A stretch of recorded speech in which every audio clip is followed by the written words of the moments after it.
Hey, Stanley's Radio. I want you guys to check out my favorite show, Experimentally Ill.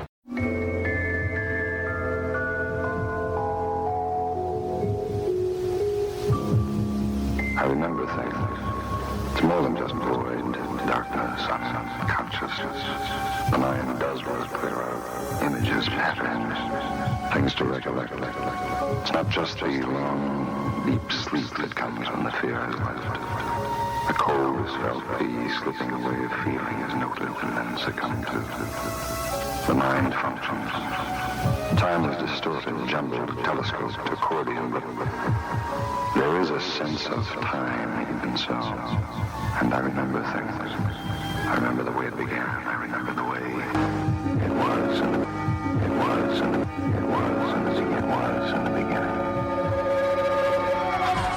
I think he's lost his mind. He's never been like this before. Tonight he was almost raving. What did you say? Oh, crazy things. That he's some kind of a spaceman and that they're taking over the Earth and that we're all going to die.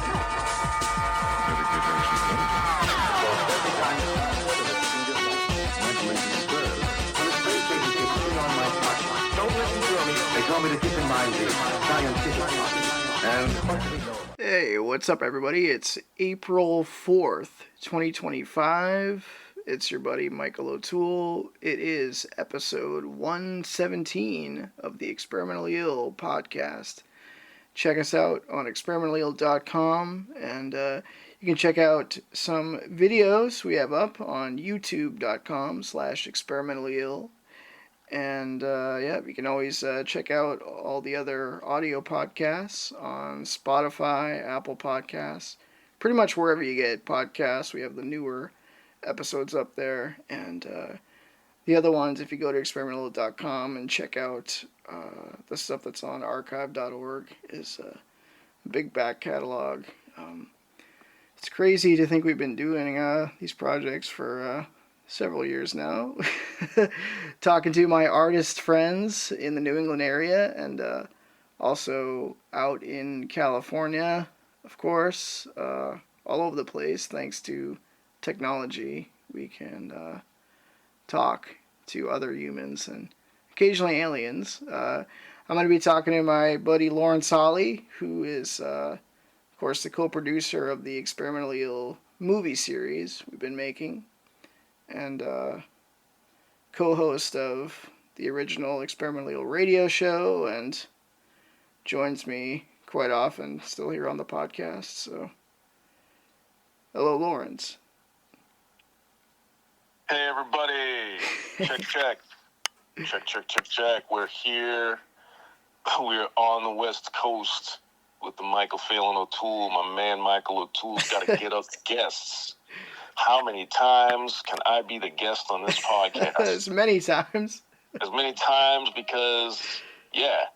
But, you know, folks, all kidding aside, before we continue, we'd be remiss if we did not discuss a little bit of a downer, a little bit of a Debbie Downer situation. Yeah, the passing of one of our beloved experimentals himself. We are talking about one Mr. Robert Lee. For those who don't know, in brief, Robert was a good friend of ours. He passed away. When was it, Mike? It was middle of March. It was last month.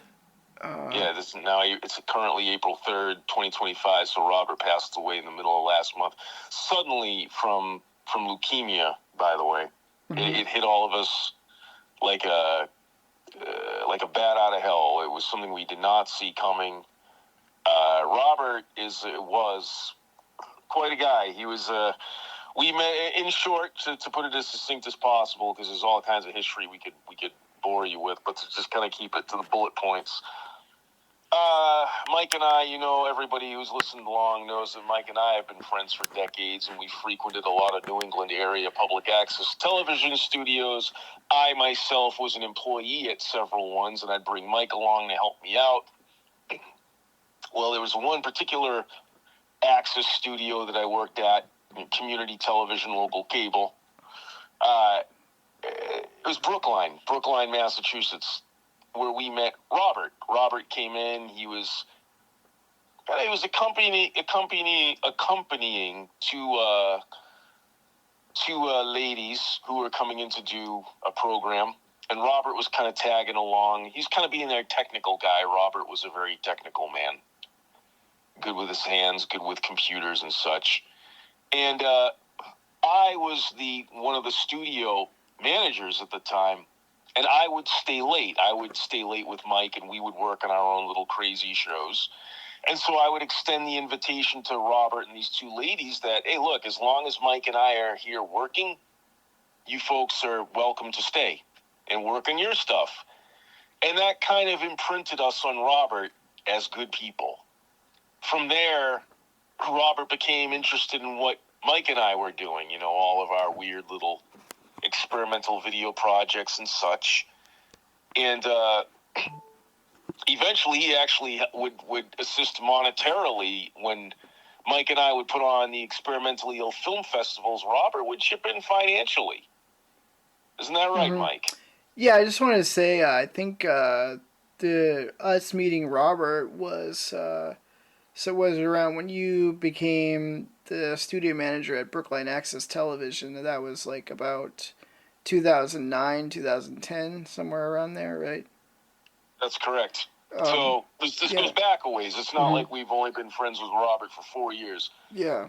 We have history. We had history with him, and he followed us through all of our projects. Even when we were not working directly with him, he was always there to cheerlead us on Facebook. He was always following along and with a little way to go, guys, or he'd send a message like a DM and cheer us on, and always say like how he was just always very, very encouraging, saying how great he thought the projects were.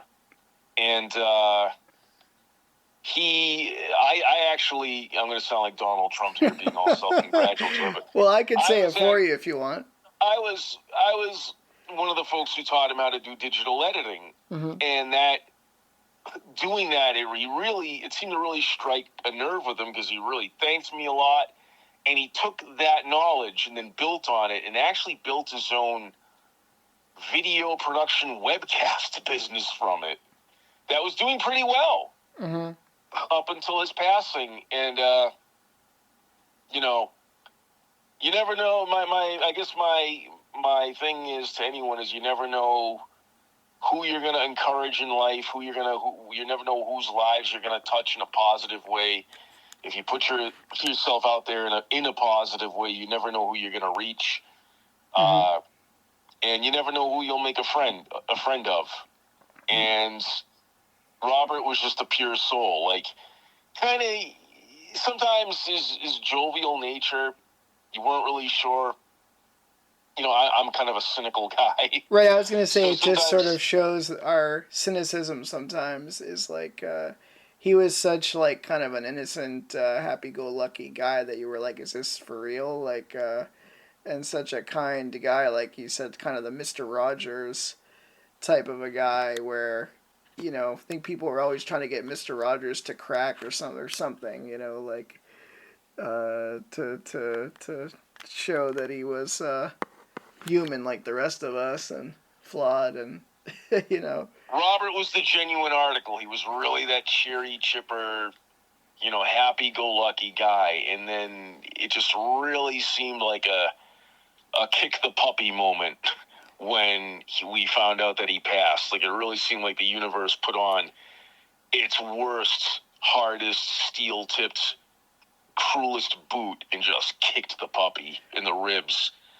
And that's what it felt like when we found out that Robert died. It was, life isn't fair. I know all that, but damn.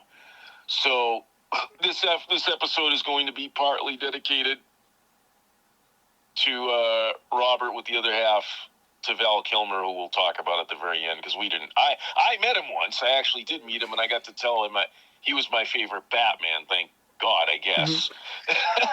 But yeah. That's neither here nor there. So, to two interesting cats, one who we knew and one who we enjoyed the movies of. Here's to you both. If there is an afterlife, I hope they're welcomed to wherever they are, and Everything is going great. And just love the people who are in your life now. Reach out, stay in touch, because you just never know. Yeah. You never know. I mean, and I also want to say, too, Robert's video production business, Sha La La La Productions. And I think his website is still up, and you can check it out. And have a look. Yeah, it was interesting because Robert was kind of like one of those guys who I think, you know, for a good chunk of time, like out of college and stuff, he was doing a whole other thing. He was doing like direct mail marketing for like a medical supply company or something, this like Alamed company. And then, you know, a little bit later on in his life, just, I guess, kind of discovered video production and was, I guess, starting out, you know, at the Brookline, Mass public access channel.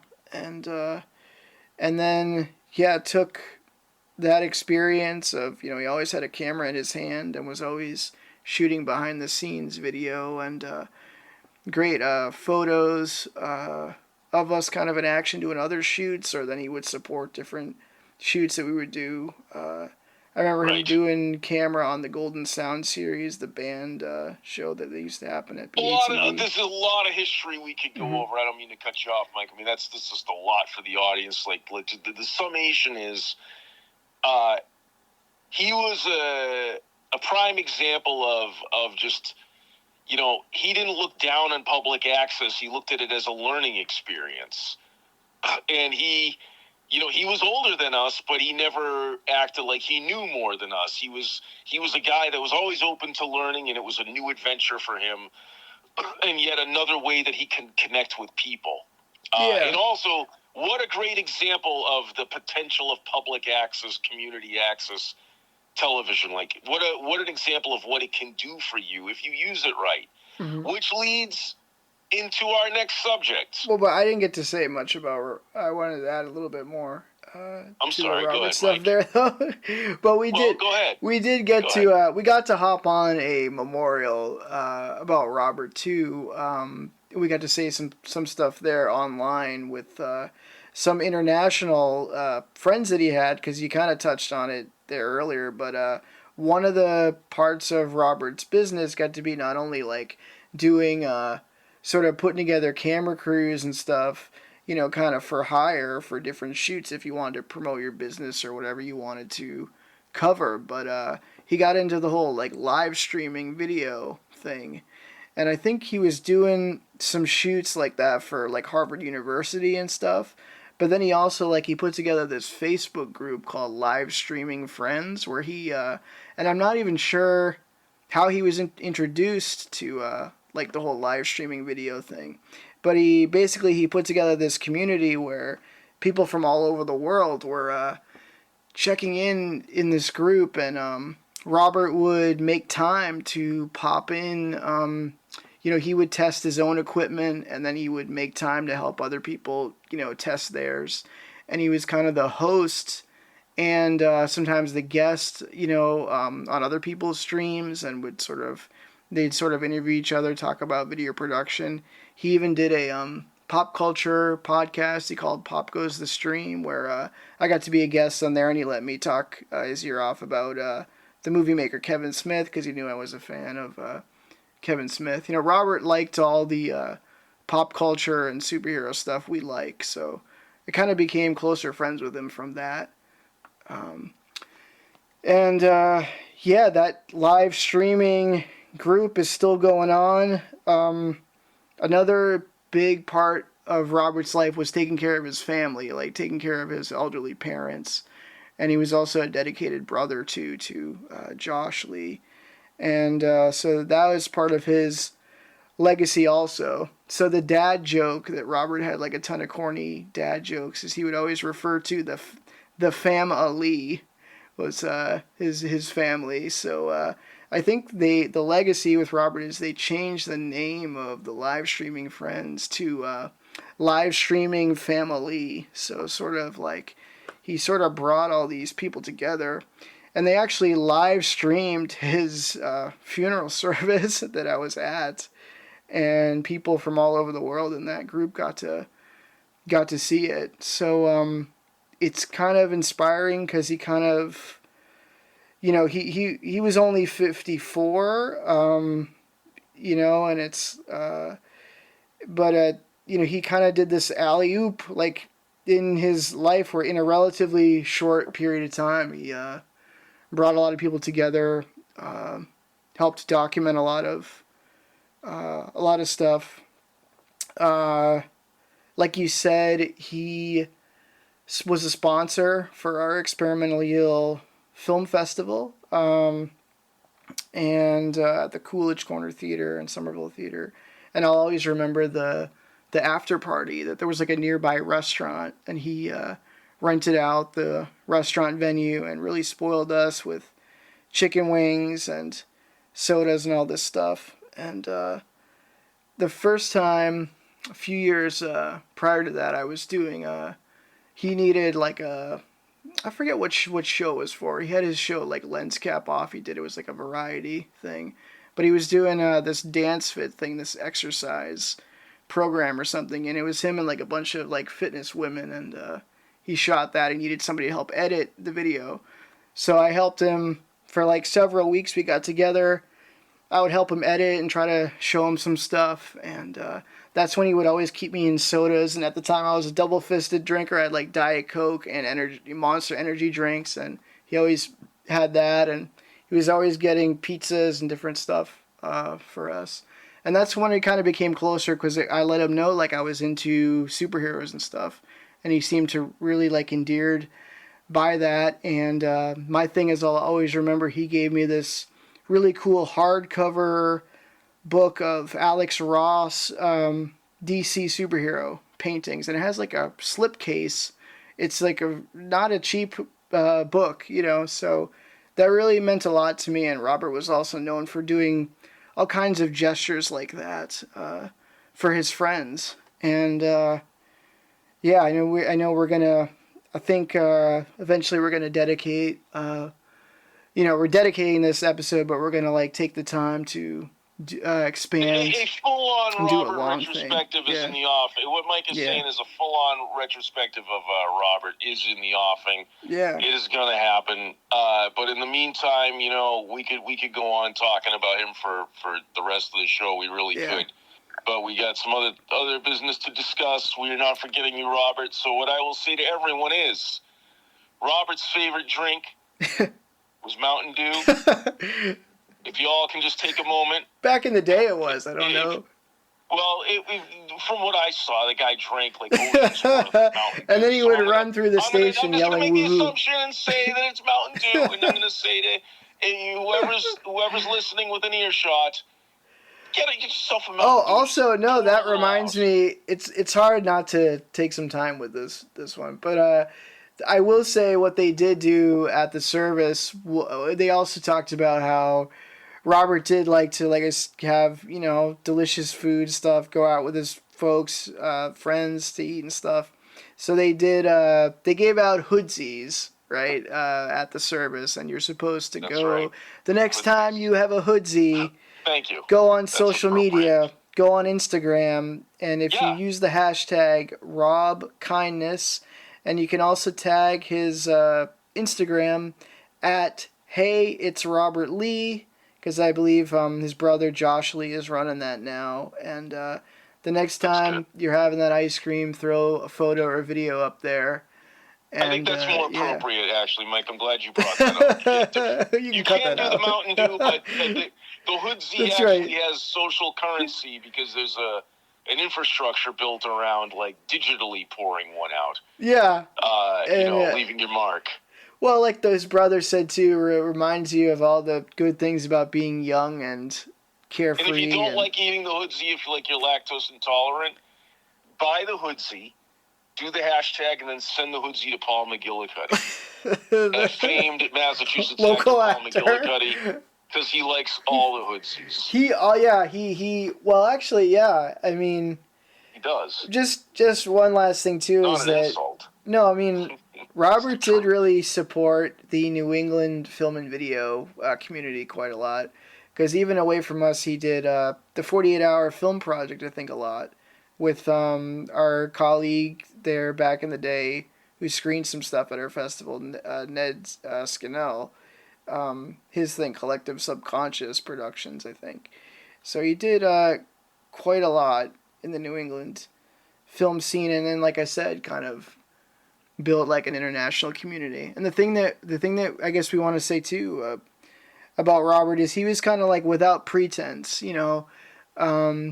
We all sort of, I think, deal with certain, you know, social awkwardness. We want to fit in, and Robert was sort of, like we say, kind of that Mr. Rogers, this jovial guy, and here we are. Sometimes, you know, we come in and we're cynical and stuff, and Robert was always trying to be positive, help you where he could, and he really was able to infiltrate a lot of different social circles and didn't seem too deterred to kind of, right, he was doing the exercise thing, is which with a bunch of different people, different ages, different fitness levels, whoever, the video community, you know, just really was able to put himself out there.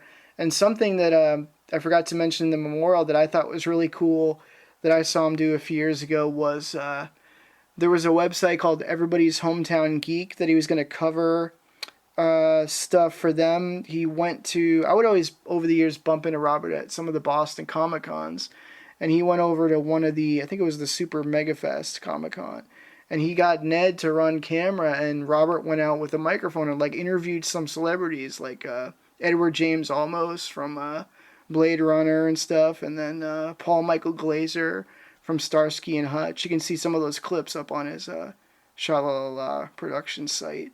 But I was really inspired by his confidence because you always dove in with both feet. Yeah. And he wasn't afraid of making a mistake, or when I think of Robert, I think of that phrase, you know, progress, not perfection, because, you know, like as you're learning something new and maybe you'll make mistakes, and I think Robert also felt the pressure of, he had a lot of obligations. He wanted to take on the responsibility of helping his family, being there for his friends. I remember a few years ago I was having a lot of anxiety, feeling like an illness myself, and Robert jumped on the phone and kind of talked me through it and stuff, and was vulnerable himself. So he sort of like let you know there are parts of life that are tough, but you know, you can be there for one another. And I think sometimes he wanted to choose his words very carefully, and I just think, you know, now we see, you know, Robert, man, like we love you, man. We really respect what you did, and you set a great example. And yeah, you know, you got ill, and that's not, you know, it's not your fault. And it was like a 1-2 punch because his dad was like 90 something and had passed like a little less than a month or a month before. And I think he was having obviously trouble processing that. And then, you know, he got sick, and it's just a lesson that one cannot imagine one cannot imagine the horror of, you know, you're trying to shoulder the loss of your father and help your family out, and then to be blindsided with the diagnosis of friggin' leukemia. Oh my God. Like I just hope that he didn't, I just hope that in that moment he didn't feel too alone. When I found out all the details, I was beside myself for days. Mm-hmm. And, you know, not trying to make this about me, just about how terrible it was. Again, going back to the kind of guy that Robert was, this wellspring of positivity and growth and learning, a real journeyman, if you will, to just have all that potential cut short by the cruelty of a disease that none of us knew he had. I mean, we don't even know if this was something that he knew he had for a while. All we know is it was a sudden thing. We don't want to details be damned. All we know is it was sudden. That shocked me that leukemia could happen so fast. I think, what was it, a span of 2 days? Yeah, it seemed like a couple of days, but I didn't know it was like that. That shocked the heck out of me. So, and again, it was Robert. I know nobody lives forever. I know this. But you just didn't think it was going to be him so soon. And I think I think everyone grieves differently in process, and I think it is okay, and I wanted to say too, to be angry about something like that, just the blind side. But all you can do is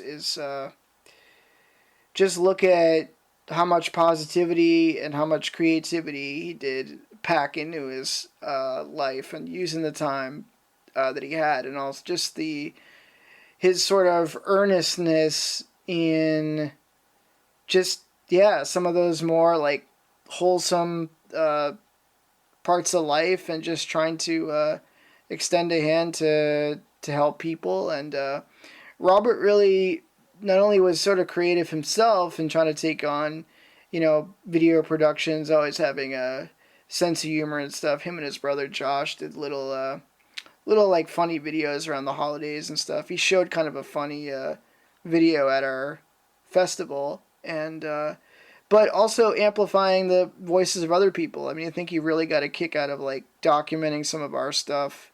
He helped kind of do some behind the scenes photos and take some video. I think when we were interviewing our late filmmaker friend Mick Cusimano, who also had cancer and stuff a few years ago, and that also sucked.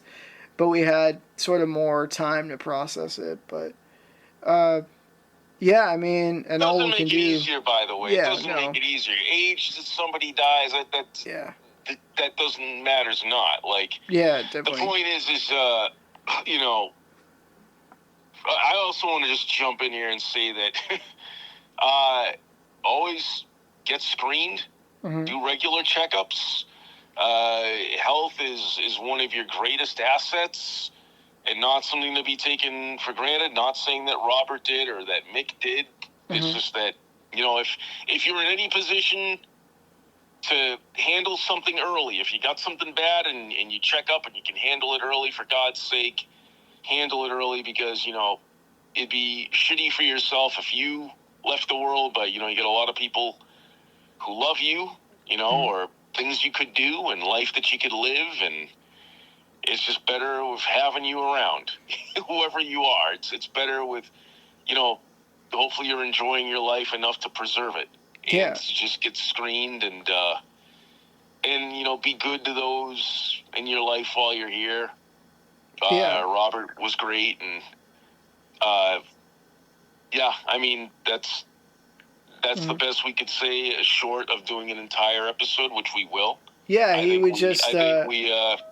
let's give our piece on it, Mike, and then we will earmark that for another full episode. Sure. What do you think? Yeah, I would just say lastly that he was just great he understood the value of documenting things through media, and spreading a positive message, and he would want us to keep creating stuff, which, like you said, he was sort of our and a lot of people's greatest cheerleader, I think.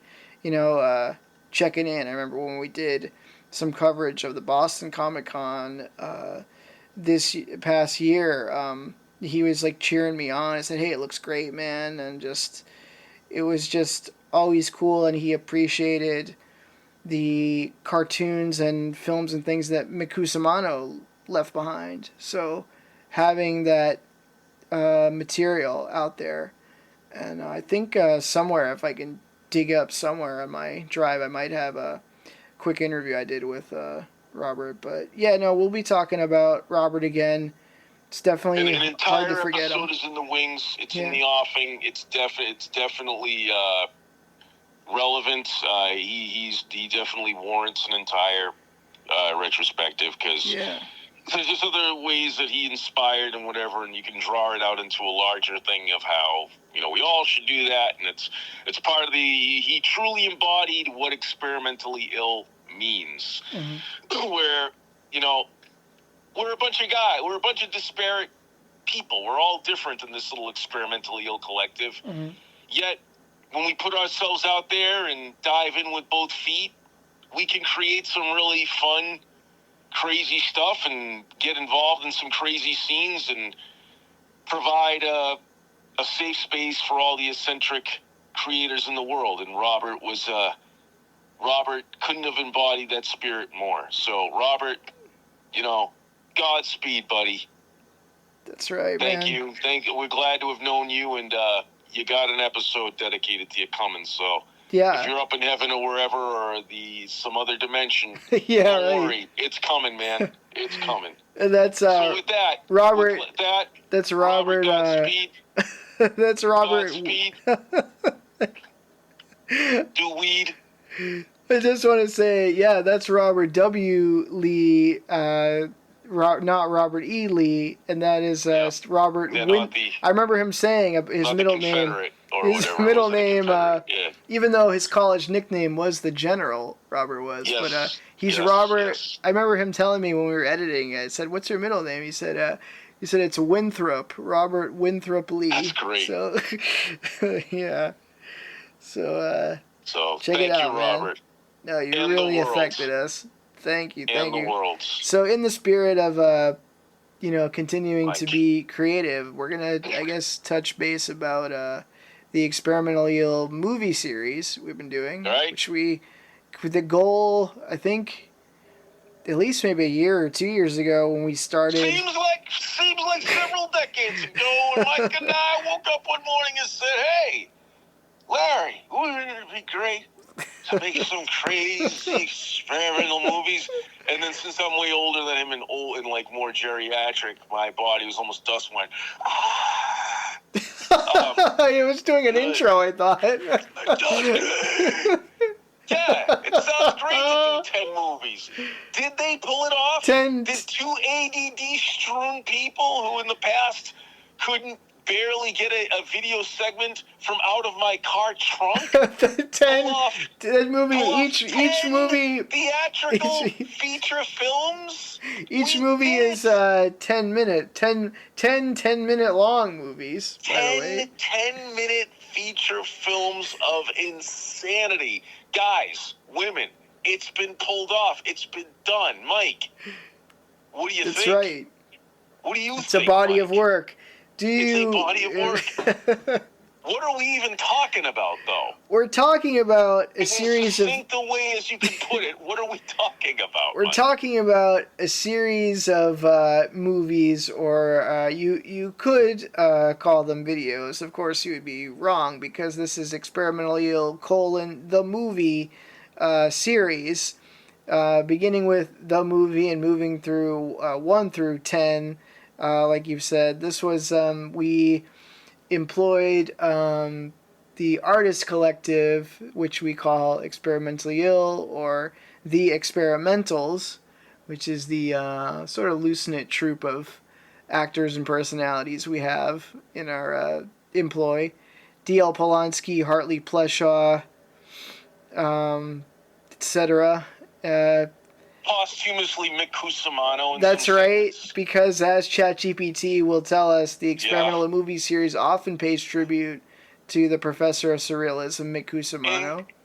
Just to be clear, that DL is reluctantly an experimental because he doesn't want to be labeled under that. But as what I want to impress upon everyone is to just disregard DL's opinion as one to be disregarded at every turn.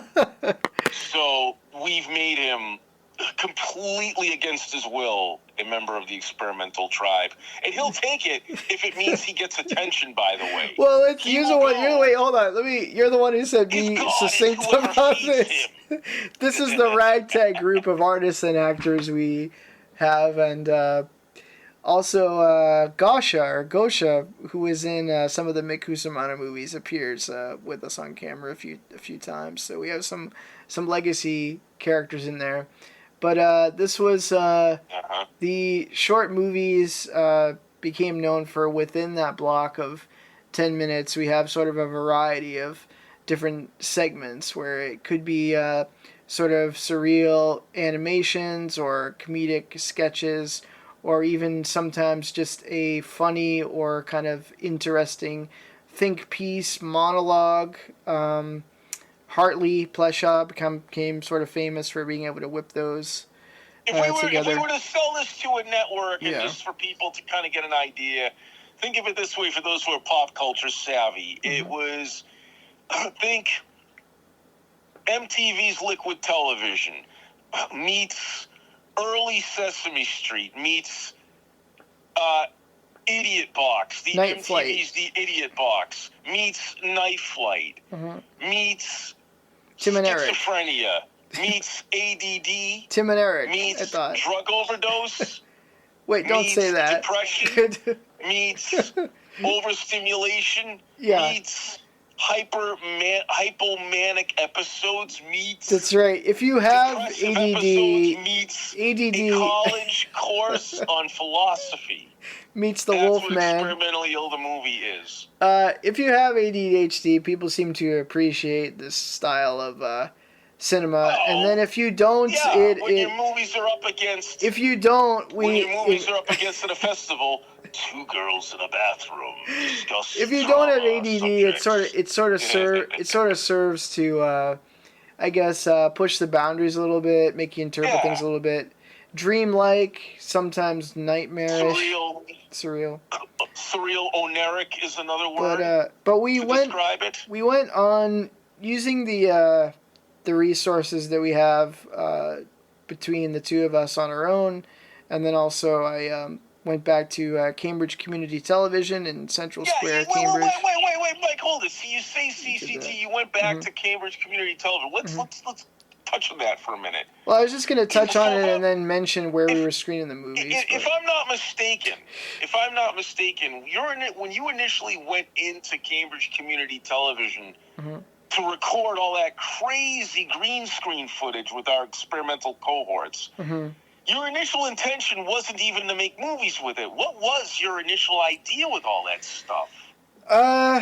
Well, I guess I just sort of had that creative itch to get back to doing some kind of video making, filmmaking, and we knew, well, I had just gotten, at the time, the new iPhone, knew I could shoot some stuff, and we had gone back to something that our filmmaker friend Mick Cusimano showed us, a few years earlier, the Boston Open Screen at the Coolidge Corner Theater, where, you can show anything as long as it's 10 minutes or less, right? Any film that you want. So are you telling me, so you kind of go, look, so in other words, when you went into the studio, it wasn't even with the idea of making movies, right? It was just to kind of get back into creating things again, right? We had gone... What preceded that, somewhere around... I think it was like March of 2022 or something. 22 or was it 23? But John Hartman, who makes his own movies under Real Groovy Films that we had collaborated with in the past, like, he had come back from Bulgaria. He was back in Boston, and he also would occasionally go to the Boston Open Screen show at the Coolidge. So I went there with him. I think DL was there too, and he was showing something. But basically, I was watching a bunch of material, and I think even that's when I said, I'm going to actually try to show something this time, because in years past, I would just watch. And that's when, much to your chagrin, that's when I showed one of the vampire movies of yours I was in, like La Casa del Mal. But that was kind of fun to show. And we had been doing the audio podcast and stuff for a long time, and a few years ago, I tried going back to Brookline Cable, and it was completely different, in the years since you had moved away in 2014 and stuff. And we were just doing like a experimentally ill thing, just like a talk show. But I was like, there's nothing really experimental about this, and it was a drag because I couldn't get enough crew or even staff to really help me record it live all the way through like that.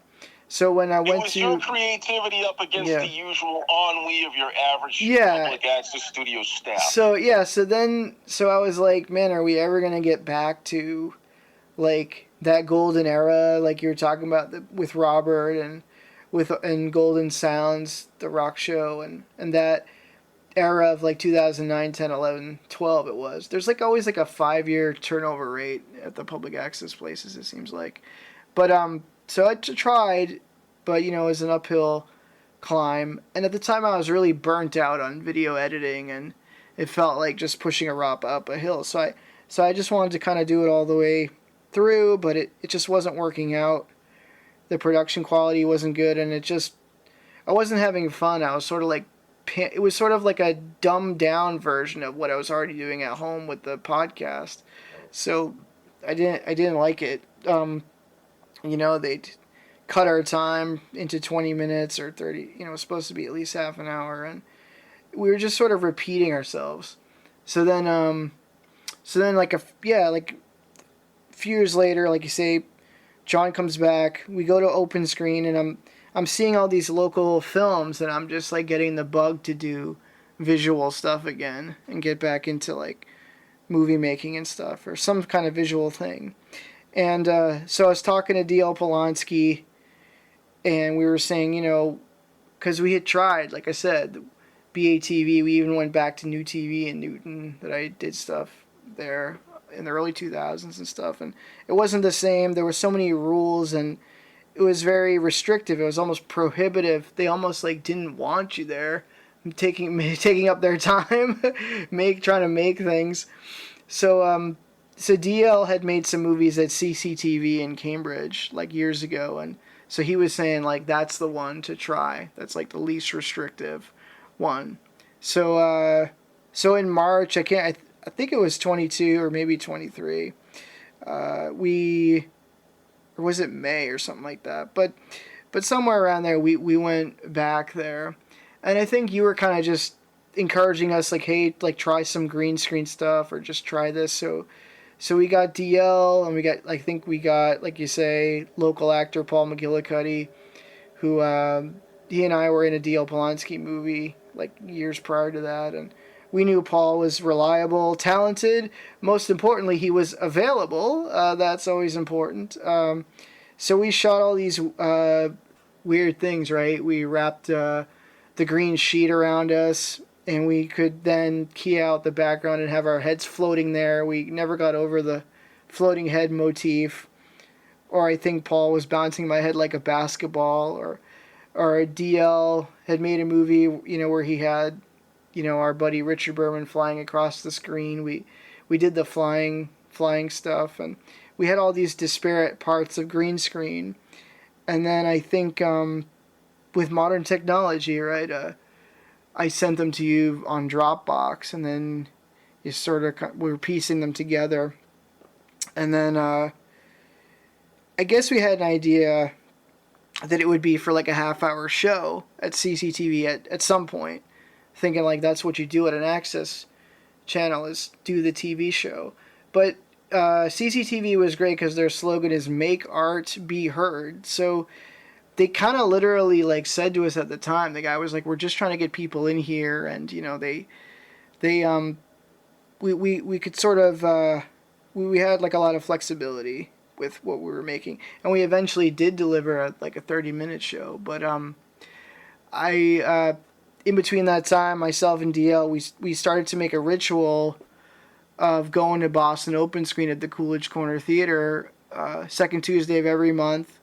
So I tried to find other stuff to show on screen with my 10 minutes. So like I showed La Casa del Mal. I think the next month maybe I showed Watching the Detective, which stars Quincy Briscoe, who perhaps was the original experimental that you had done a lot of stuff with in the past. But then I think you were playing with an edit of what we ended up calling Experimental the Movie. That was around, I think we premiered that of like Devil's Night of, I'd have to look. I know for sure. The premiere was October 2023. Devil's Night, whatever that is, October 20, adjacent to Halloween or whatever. Yeah. October 20.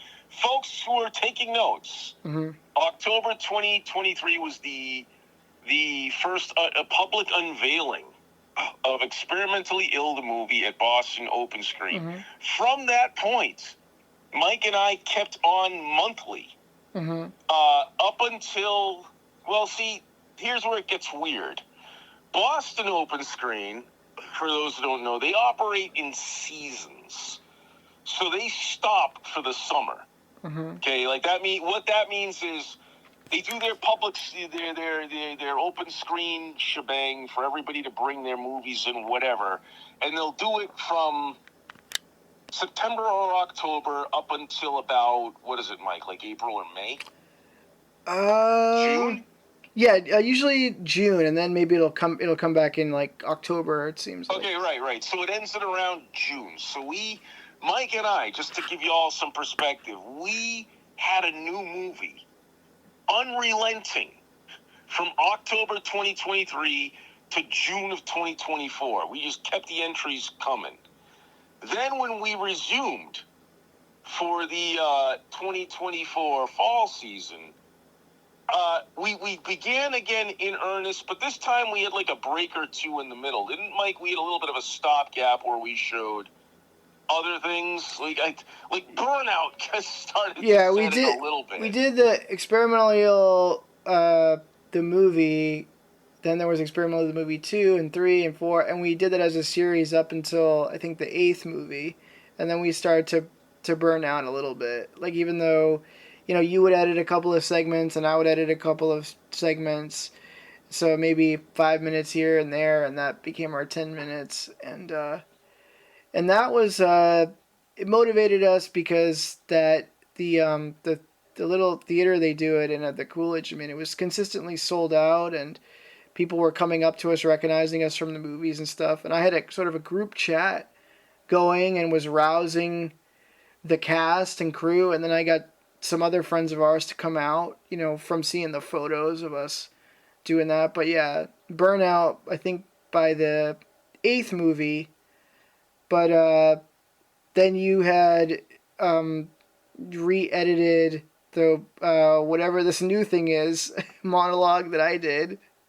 From there was 10 years earlier. That Mike did decades ago. Well, decades ago. He did it back in 2009, where the long story short is he wasn't feeling good. I didn't care.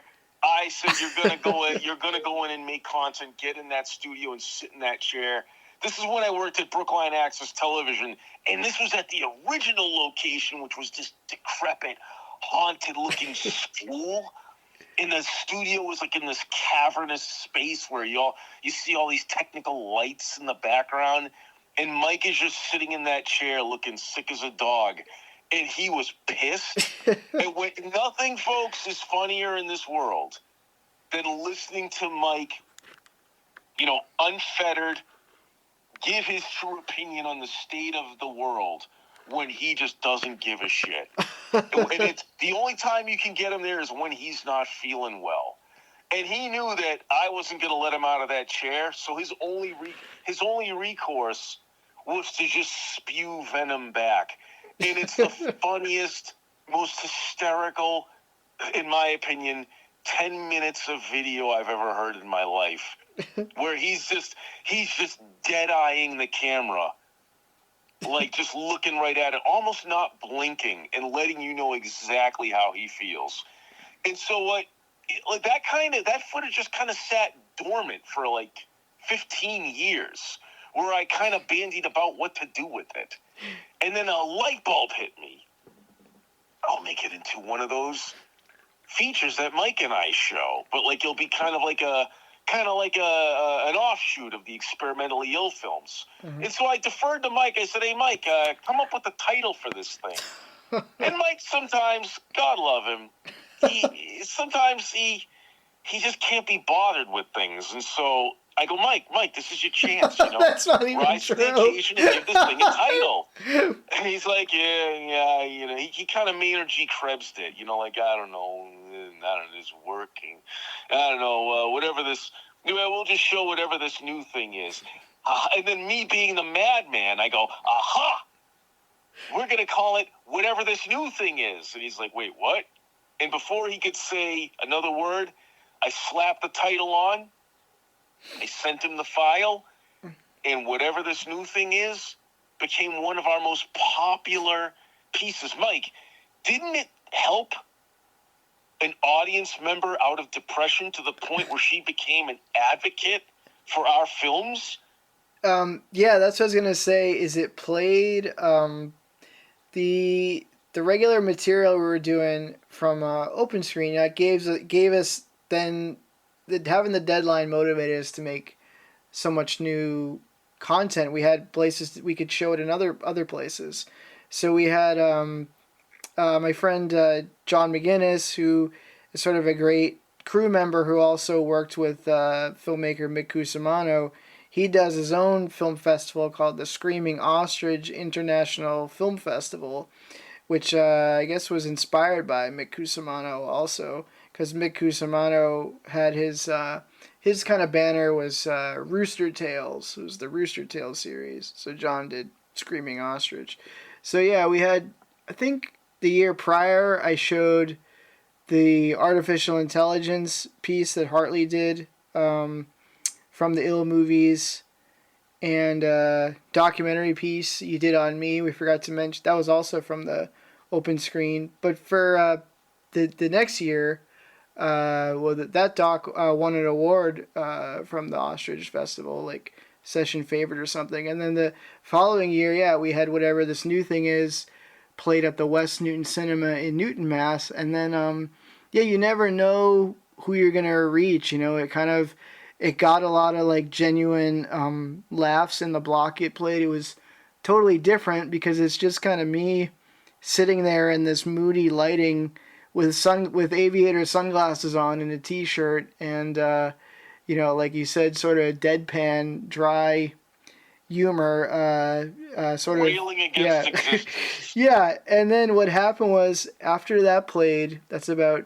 10 minutes, and you had it cuts to sort of different sort of segments, I guess, that kind of buttress what I'm saying, or is a little more hallucinogenic, I guess. You know, adds to that sort of otherworldly vibe. There's a bunch of bizarre interstitials. Yeah. So then that played, and then I met this woman, Jane Jacome, who she just like came up to me and said, "Hey, like I liked your thing, and like where can I see, you know, more of your stuff?" So I got her information, and right away I go, like I say to everybody, I say, "Hey, like come to the Boston Open Screen at the Coolidge." And then she said, "Well, I'm in here for a wedding. I'm from LA," because her brother was showing a feature documentary later on at the festival. So then she had gone back to LA, and then I knew that there was a friend of the guys who run Open Screen, Frank, who runs an Open Screen in Los Angeles. So then when Jane went back to LA in January, I think, of 25, she volunteered to go out there and showed one of the Experimental Eel movies. I think the first one, we did sort of like a hyper cut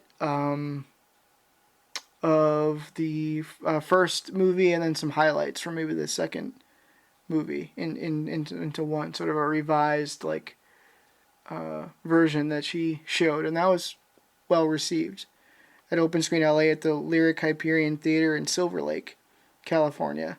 And then she showed the 9th movie a couple months ago, and then she also recorded, you know, the reaction in the theater, and we got to show that to people. I showed it to you, and then the latest thing is we had you that you went there the past couple months. Hold it. Before we just bleed into the next thing. So to put a cap on it is, you never know who your work is going to touch. Yeah. She actually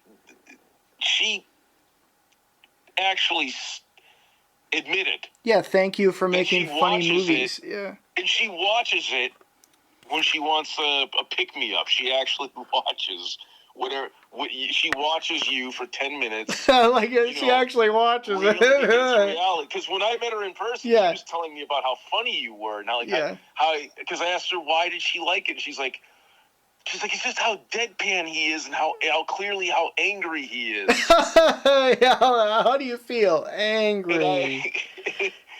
And I was just, it was great hearing someone's, a connoisseur's opinion of our work. Now, that segues into this new era. So, just to put a cap on everything, because it's easy to kind of spew off information like an unwieldy fire hose, because there's so much of it. So, Mike and I recently concluded our run of 10 of these short movies. I believe 10, Mike, dropped last month, March, correct? Yeah, the Coolidge, sure.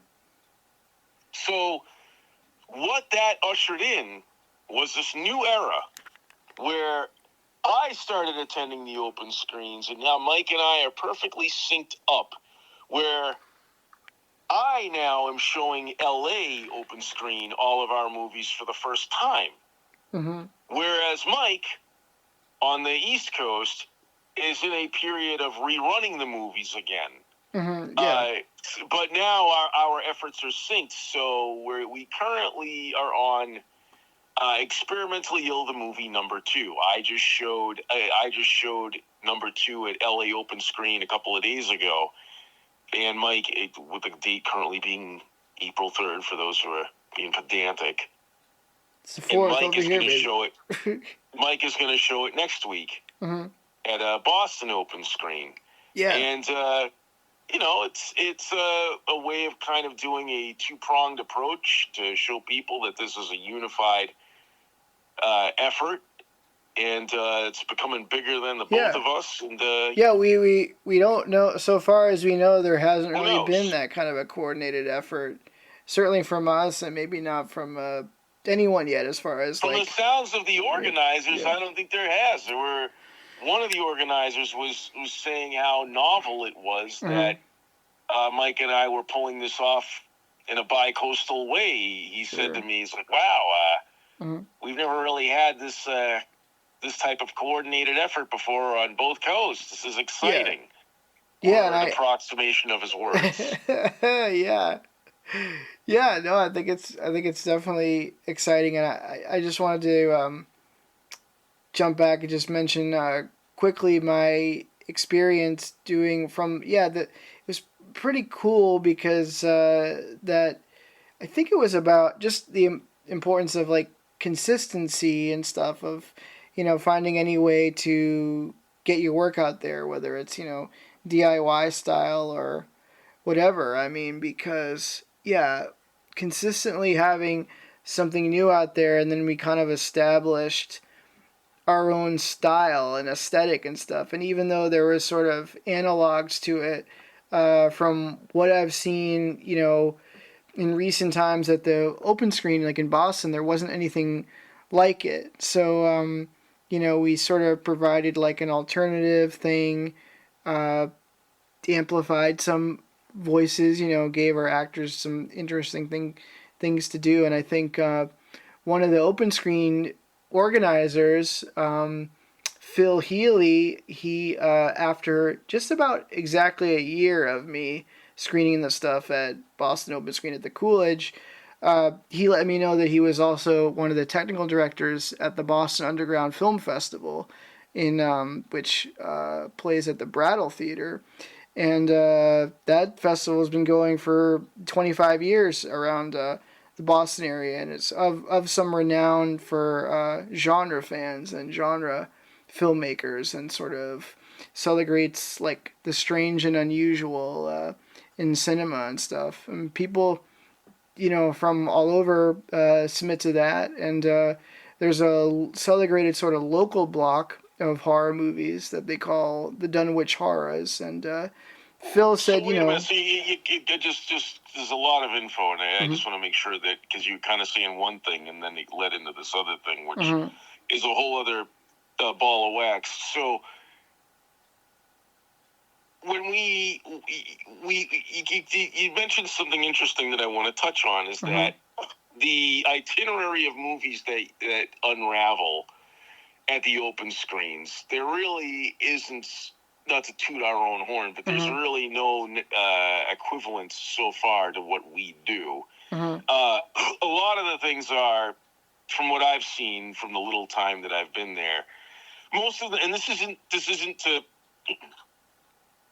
to cast hate or anything. It's open screen after all. But what you get mostly is at these open screens are, you get your traditional narrative movies. A lot of people make drama pieces, weird little sci-fi things that are kind of Twilight Zone-ish. One of them, the most recent one that I went to, there was actually something that came close to ours. It was a guy who made this little comedy piece that looked like it was shot in a public access studio with his son running the camera, and his son was kind of like a kind of an insufferable brat and saying like he hates his father, and it was kind of like awkward anti-humor type shit. That was kind of funny, but that's few and far between. What you're going to get at most of these open screens are like your traditional narratives or vanity pieces. Like at one of them, oh my God, this guy brought in this piece that was essentially his demo reel for himself as a musician. And you're watching it and you're thinking, is this some sort of is this going to be like an ironic thing? Or, oh no, this is this guy's demo reel. And that's when it hits you.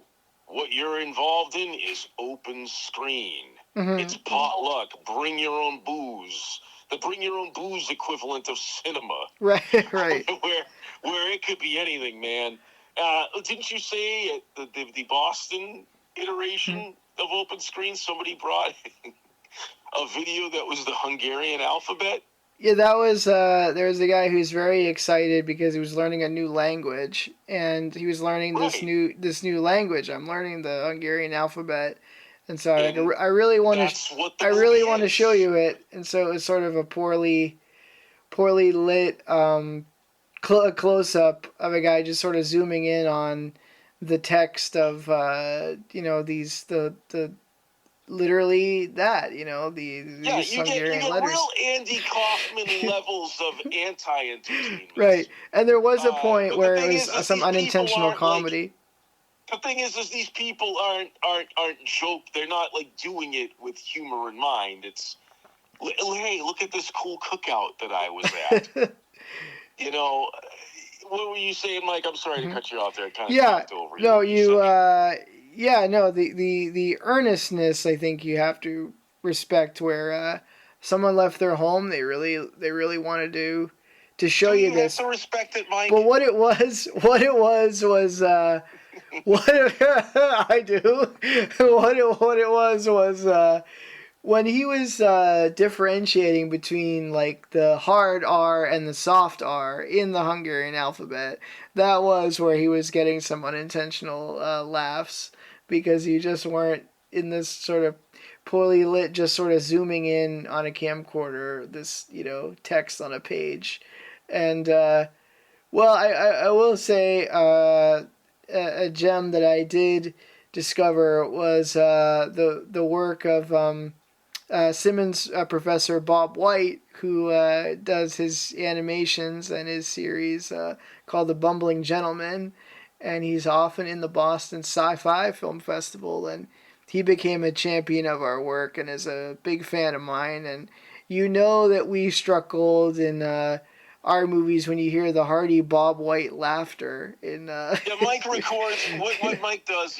Mike got me into the tradition of this. Mike, we always record the live showings of our movies, so we can for our own history books, just to kind of prove that we were there and that these things screened in front of people, and also to kind of study the reactions we get. And whenever Mike records it in Boston, I always wait for the very kind of sage-like very subdued but hearty, satisfied laugh of Bob White, who he's another eccentric like we are, but he's like an older guy, and I kind of get the sense that like his laugh is like this. It's like one of our crazy like. It will show something on screen like DL being exploded by a giant like radioactive ostrich or something. And then you'll hear the hearty laugh of Bob White go, The knowing laugh It's a true knowing laugh, a satisfied laugh that the insanity and mental defectiveness is being passed on to another generation. It's a laugh of knowing that he can die happy, knowing that this type of insanity will go on. And that's what you hear from him. So that's always a satisfying thing.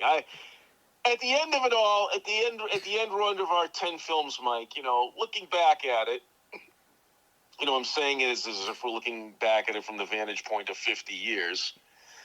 But, hey, we did 10 films. We fulfilled our promise. Mike, how does it feel?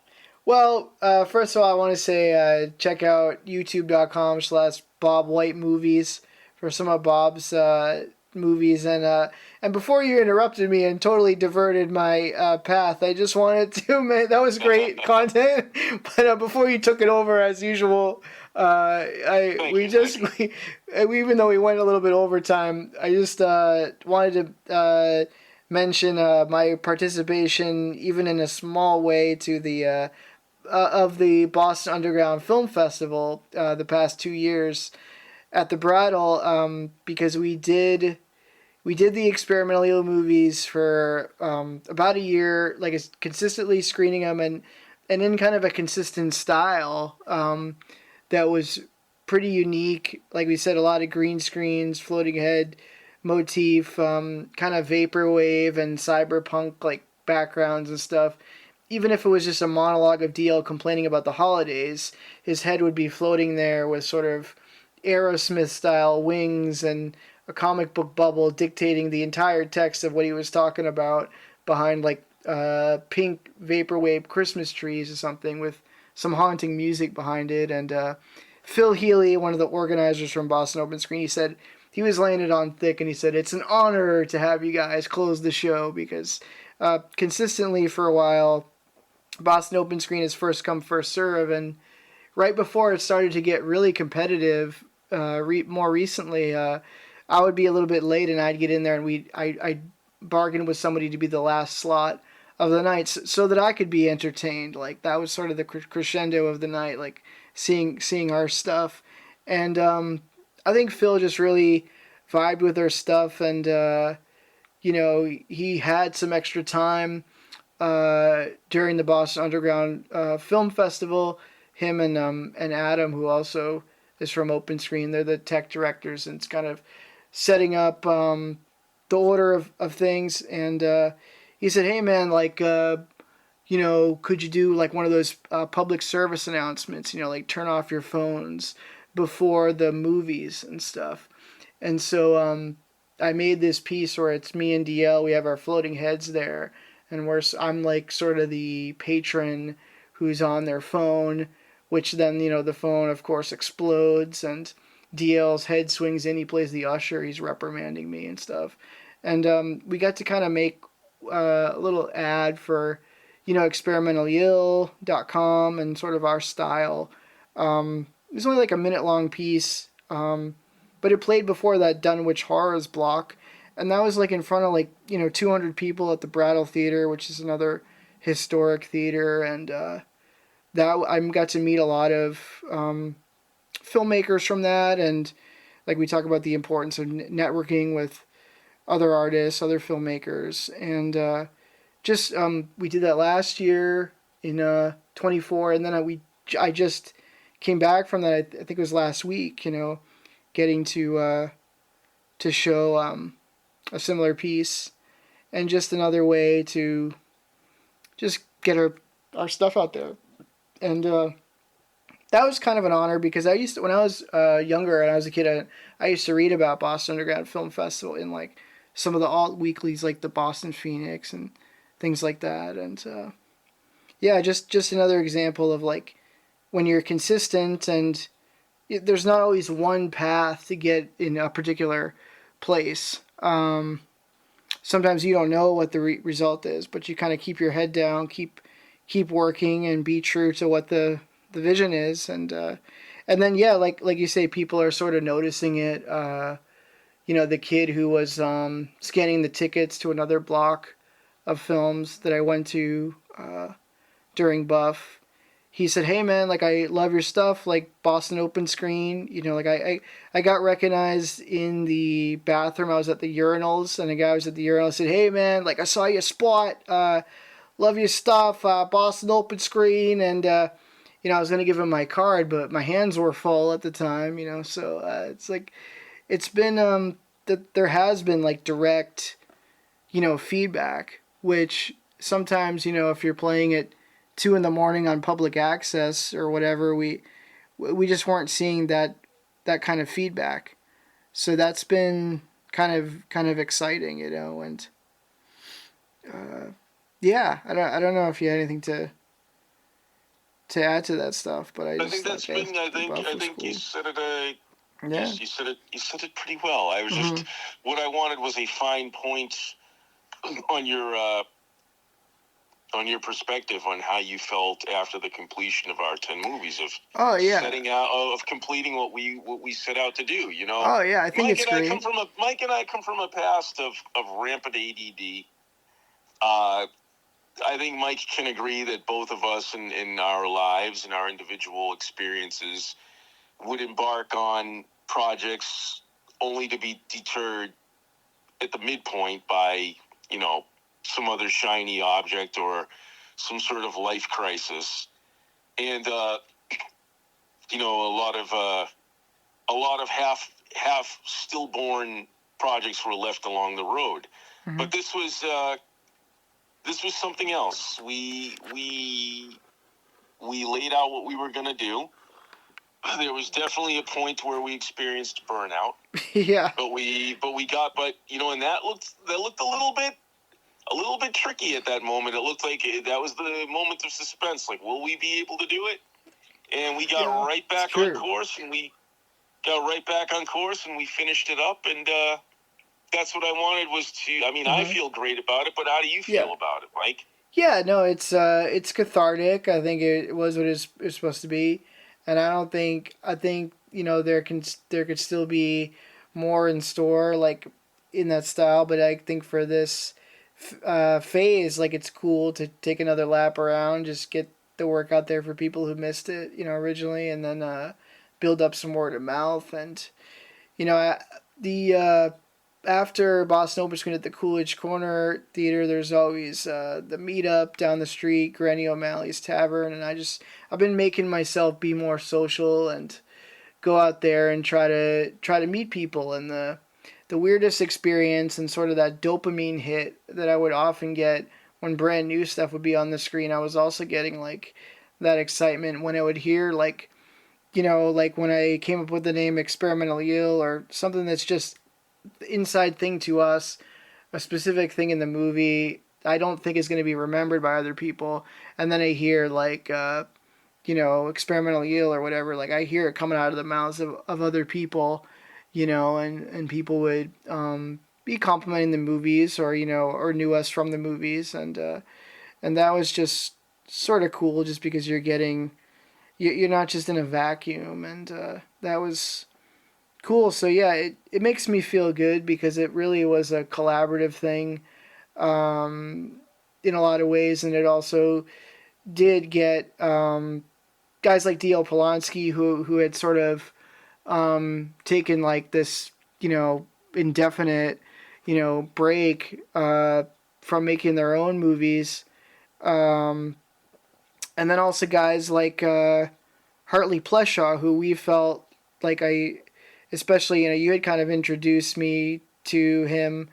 I know he had done some movies with Mick Cusimano, but we got to spotlight him in the way that I think he really shined best, and we got to sort of just amplify all these guys. Even Paul McGillicuddy had sort of not been landing too many student films at the time, which he usually was wont to do. So I think, when we saw direct payoff from it, then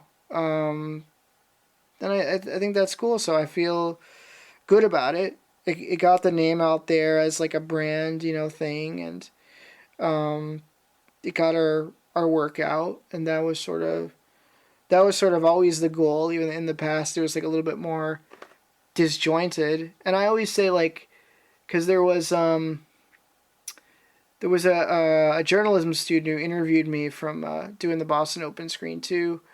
That was exciting. I get to talk to, get the word out more. And I remember saying to her, there's something like open screen. It's like a blank slate.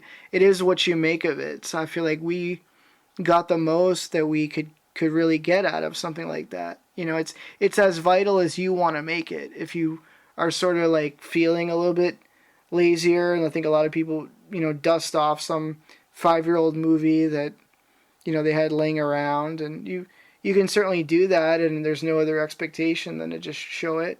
But if you want to hold yourself to a deadline and make something new, you can. And I think by having a consistent series of stuff with Experimentally Ill and a generally consistent like style or aesthetic, we built in a little bit of an audience of sort of word of mouth.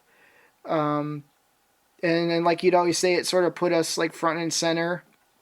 So I was sort of getting recognized a little bit, which was sort of exciting and also a little bit nerve-wracking at times, to know what to say to people directly other than, thank you. And that's, maybe that will like lead to some other stuff. Who knows? I think, or like you said, you hit the nail on the head with Jane's thing. Like, if we sort of put our perspective out and our point of view out and what we feel inside as artists, as people, and then that made somebody else feel a certain way, feel acknowledged or feel just entertained, and made them laugh and made them escape for a little while, then that's a cool thing, I got to do a floating head monologue thing talking about the power of art and show my artwork on the screen and show the times I interacted with Vermin Supreme and with Kevin Smith and sort of this highlight thing, and put it up on the screen and show people that. And then there were some high school kids who wanted to make some movies, and they talked to me after the show. They were like, "Hey man, was that your art?" And I think it's cool. I think everybody wants to be seen and heard, or should at least have their time, their soapbox. And I think we took advantage of that in a great and creative way, with what we did. So. Well said, Mike. Well said.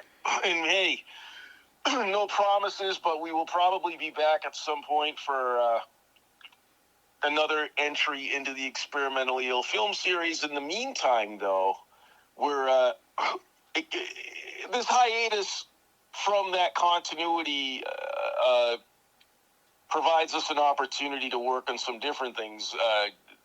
Among them are, at least I'm trying to bang it out, it's kind of like it's becoming a forever project, unfortunately, is trying to work on a documentary of our buddy Mick Cusimano. Mm-hmm. I feel personally that his life and his creative journey absolutely warrants some sort of video documentation to let people know that he was there and a real creative force in the Cambridge, Massachusetts area, who you could count on seeing running around the streets of Central Square with his ragtag band of misfits recording some sort of surreal phantasmagoria. Unfortunately, his was a whole network of people. Like, he represented a whole collective of like-minded artists, and none of them, this isn't any disparaging word towards them, but nobody seemed to have the wherewithal to document that period in time. And unfortunately now, most of those folks are getting up in years, and we're starting to lose them. Mm-hmm. And, the horrific scenario would be to lose them all and lose that era entirely. I think Boston is an area that has had a rich artistic history, and it's had its own little groups of, strange little art collectives. And that's one thing that has always fascinated me, was how many weird art collectives like ours have just come and gone. Mm-hmm. that we'll never know about. And fortunately enough, we were in the association of Mix, and that was I have the wherewithal. That was for those who want to note his stuff. That was Squawk was his the Squawk Coffee House. Yeah, he had Squawk Coffee House, Squawk Magazine.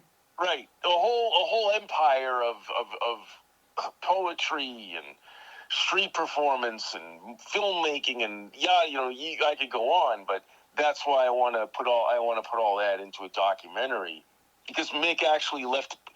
One of the last things that Mick did was he sent these external drives, to all the people who meant something to him in his creative journey. So Mike and I were fortunate enough to be considered among his elites, I guess, and we both received drives in the mail containing almost the entirety of his filmic output of the last 20 years.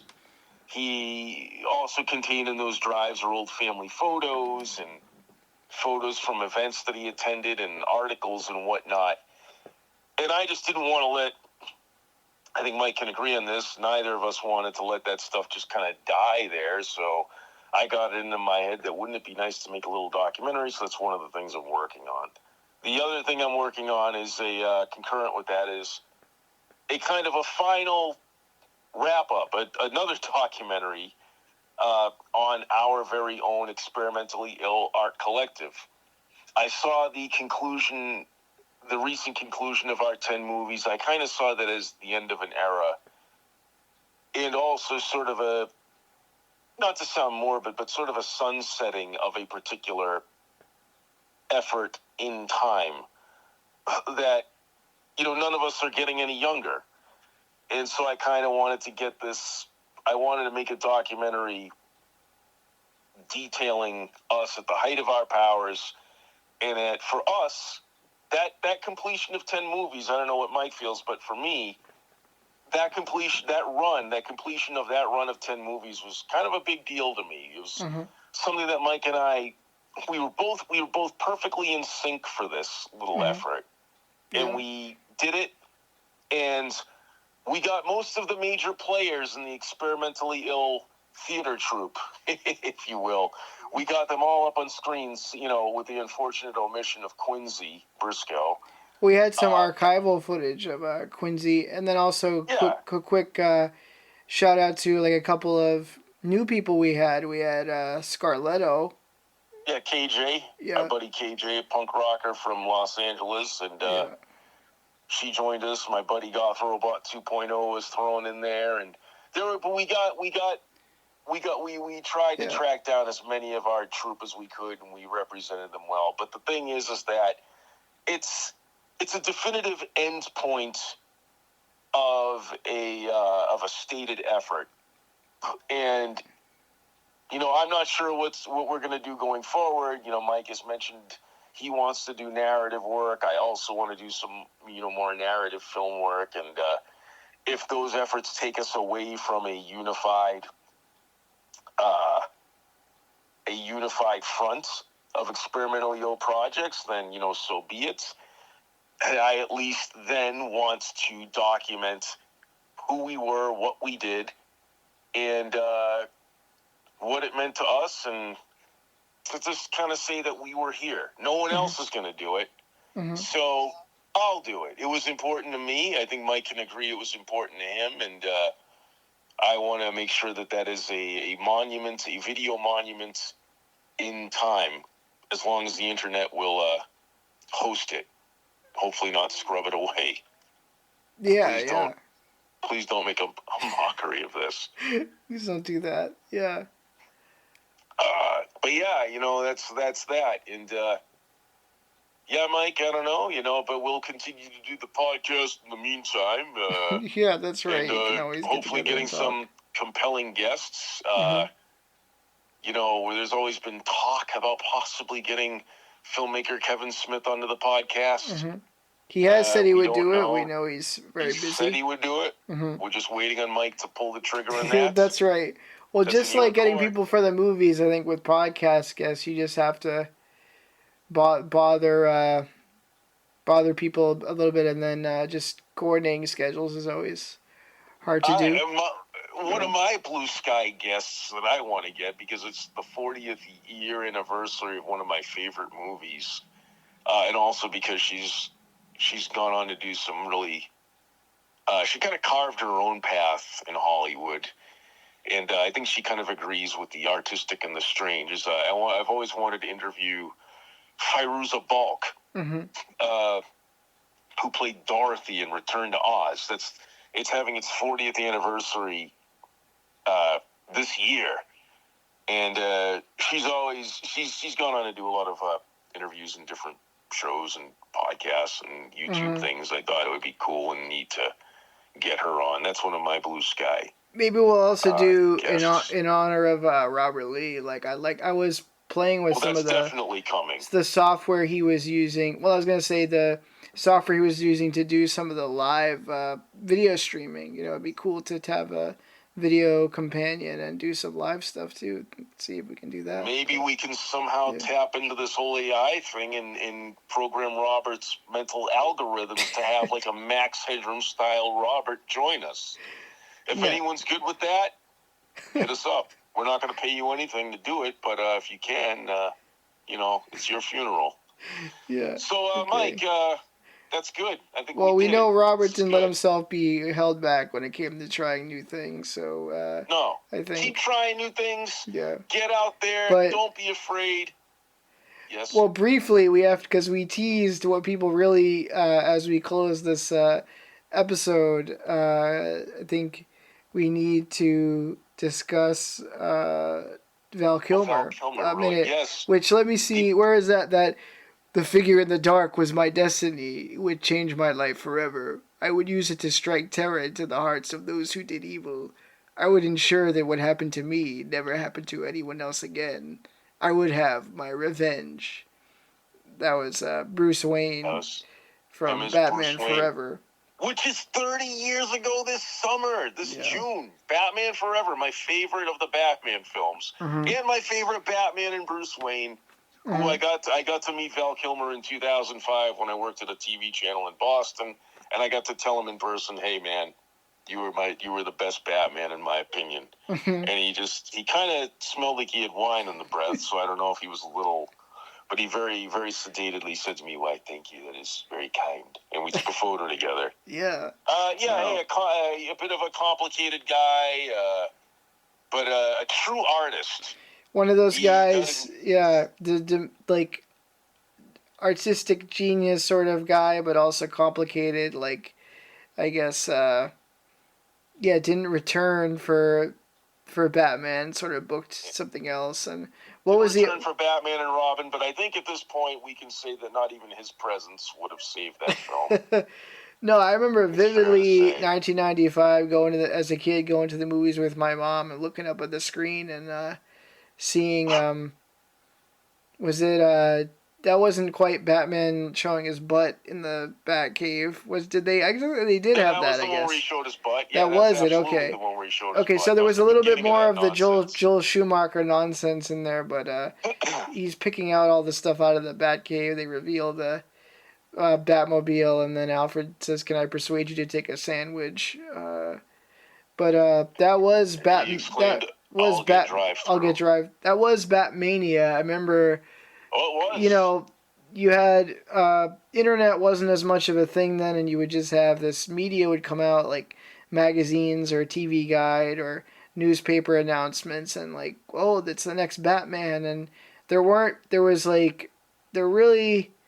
kind compared to now, I mean, there was like hardly any other like superhero movies of any regard coming out. Kind of So a wasteland. when a new Batman came out, for a kid, especially, it was a big deal. You know what it was going to be. And when Batman's Forever's immediate predecessors of the superhero genre, they were as follows: the Flash. No, not the Flash. I'm sorry, the Shadow. Yeah. The Shadow. The Phantom. The Phantom was in '96. That was the year after. Oh, it was. Yep. So it was the Shadow, the Crow, and I believe Blank Man came around that time. The Damon Wayans. What about Meteor Man with Robert Townsend? That was in '93. Yeah, that was also another one. Yes. Yeah. So those were the superhero offerings that immediately preceded Batman Forever. So yeah, it was kind of a. Well, depending on your point of view, The Crow '94 was a good film, and I know there's a lot of people who like The Shadow, but why Val Kilmer why are we spotlighting Val Kilmer as Batman? My personal thing is with him is Val's portrayal of Bruce Wayne Batman represented the perfect Zen-like state of calm and composure in a city completely gone to madness. Mm-hmm. You had the bananas bipolar behavior of Jim Carrey's Riddler and Harvey Two-Faces. Chewing the scenery. Yeah, absolutely just chewing the scenery and really giving you a sense of unease with their manic behavior. And then you cut down to the dulcet, calming tones of, Alfred, we must prepare, we must come up with a solution to this riddle. Like, he was just unflappable. And it was always something that I wanted to aspire to in real life. It truly touched a nerve, especially in these unsettling times that we live in. I think that's the exact kind of tone the exact sort of psychological, emotional tone one must strike to weather the kind of crazy storm of our unpredictable political and social situation. Always keep your head, be as analytical and calm and reserved and resourceful as Val Kilmer's Bruce Wayne and Batman. And of course, we could never have been given that portrayal if it weren't for the hard work of visionary and now deceased treasured actor Val Kilmer, who of course had many other celebrated roles. Top Gun, Iceman. Mm-hmm. He was in the movie Top Secret, which was a hilarious send-up of the kind of musicals of the 1950s. Mm-hmm. And it's a real genius. I could go on and on. Mm-hmm. But yes, Val, you may finally rest. Thank you for your work. It was not for naught. And, I'm going to watch Batman Forever again this year at some point. That's right. I was in the process of watching it before I even found out he died.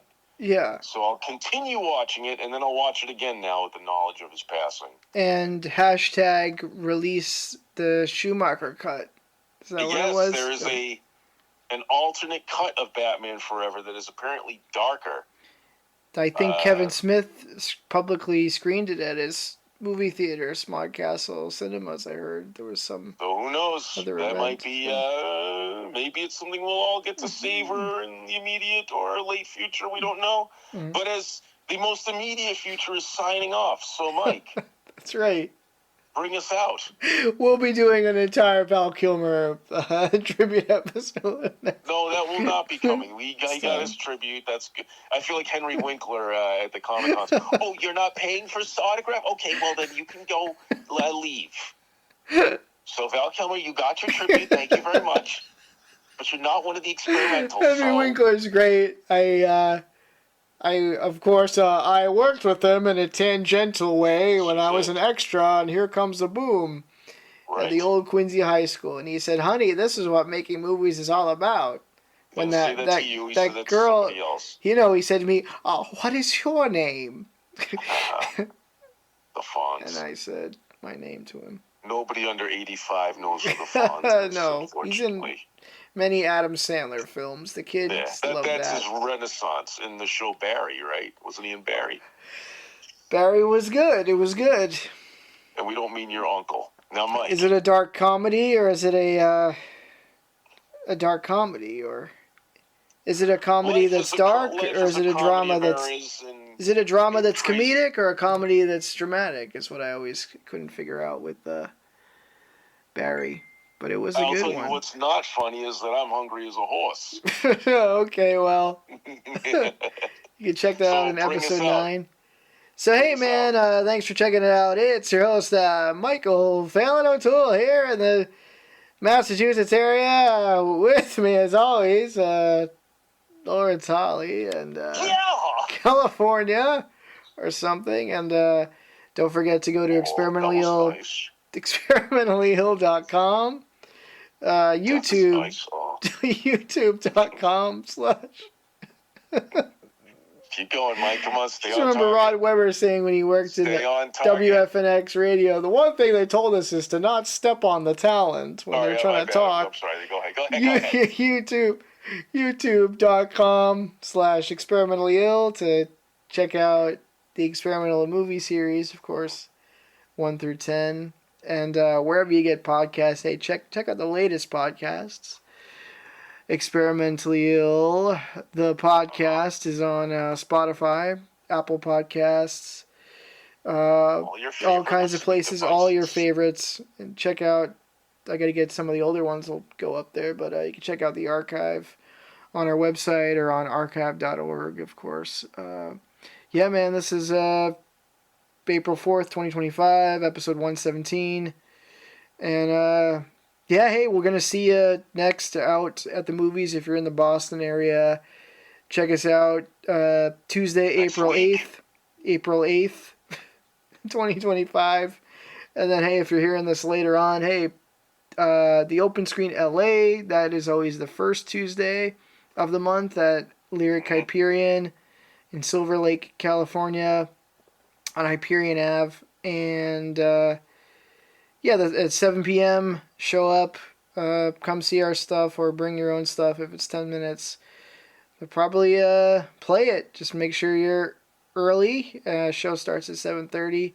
And then if you're in Boston, it is, the second Tuesday of the month, 7 p.m., at the Coolidge Corner Theater in Brookline, Massachusetts. Sign up. Bi-coastal. Yep, bi-coastal, so you can see the... Just think, if you miss one, if you miss the LA show, you can get on a plane and hoof it across the country to catch them. Yeah, that's right, I'm sure. And you'll never miss it live, even though you can watch them all on YouTube. I mean, you can also check out some stuff online there, YouTube.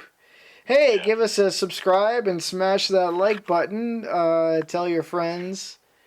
Sure, hell yeah. That it does is we talk about pop culture, mental health. We talk about our escapades as creative people. Sometimes we break down right here mentally on the podcast.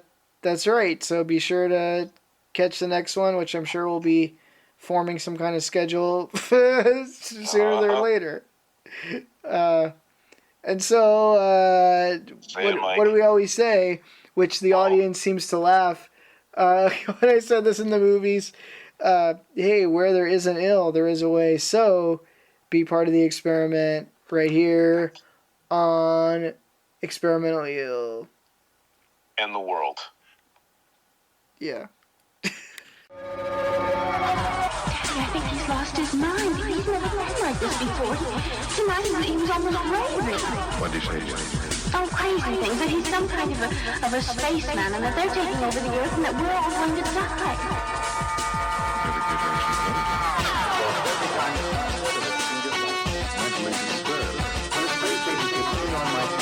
Don't listen to me. They told me to keep in mind the scientific and